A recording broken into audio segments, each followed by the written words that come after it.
Magandang umaga, mga kababayan. Ito ang bati ko sa tanan. Halina, halina, atin nang simulan. Itong nagbabagang balagtasan.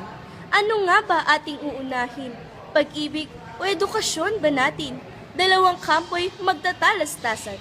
Balagtasan, atin nang simulan. Mayroon akong itatanong sa inyo. Pag-aaral lang ba ang nasa isip nyo?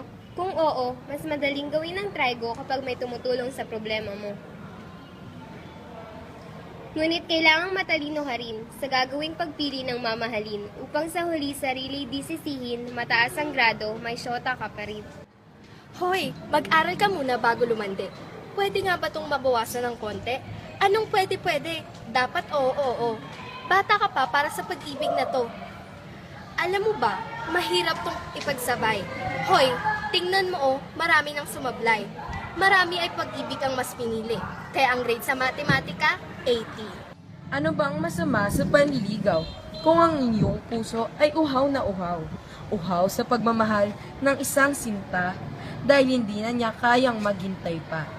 Panliligaw dapat ipaglaban dahil wala namang mawawala sa ating kabiasnan. Ano naman ba ang kaatian ng tao? Wala na bang lugar ang ating mga puso? Hindi namin sinasabi pag-irog ay mali, pero masisira ang iyong muntimiti. Kaya ito ay tuparin ng may pilit dahil ang pagkakataon ay maliit. Paaral lang ito'y may sinabing batas. Paghawak ng kamay ay bawal na tunay. Huwag sumaway sa ibiniling atas upang di lumabas ang talim ng sungay. Nais mo bang gumanda ang iyong buhay? Pag-aaral mo ay bigyan mo ng kulay. Matuto ka na umibig at maghintay. Inspirasyon sa paaralan o bahay. Paniligaw mo naman ay maaari, basta't marunong ka lang magpahalaga. Dapat at may disiplina sa sarili, ng edukasyon mo ay hindi masira. Ako'y di rin sangayon sa'yo, kaibigan, sabi ng magulang. Iba'y huwag tularan, sapagkat sila'y umibig ng maga, kaya natapos lang ay elementarya. Oh mata, bakit nga ba napakabusok? Dahil sa inspirasyon, ako'y napasok. Ang aking katawan lang ang may presensya. Dahil lang isip ay laging nasa kanya. Yan! Isang problema ng isang estudyante. Nahihirapang itabi ang paglandi. Ang tao ay pwedeng maging inspirasyon. Ngunit ngayon, bakit lagi ng distraction? Saglit ititigil itong balagtasan sapagkat nagiinit na itong labanan. Bawat kampo may puntong pinaglalabanan. Oras na para ituloy ang talastasan. Ang manligaw at magpaligaw ay normal. Sa mundong to, kailangan mong maging sosyal. Matuto tayo na maging mapagmahal upang ito ay di maging sagabal.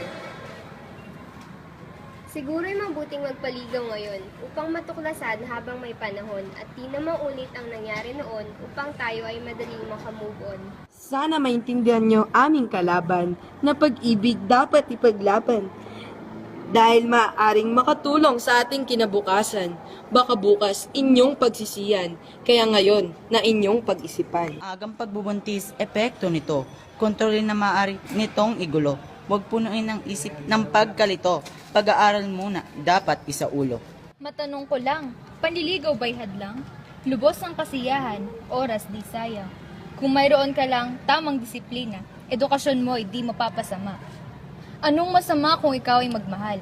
Kung ito ay mula sa puso mong bukal. Panliligaw nga ba ang edukasyon? Malay mo, pwede pang maging inspirasyon.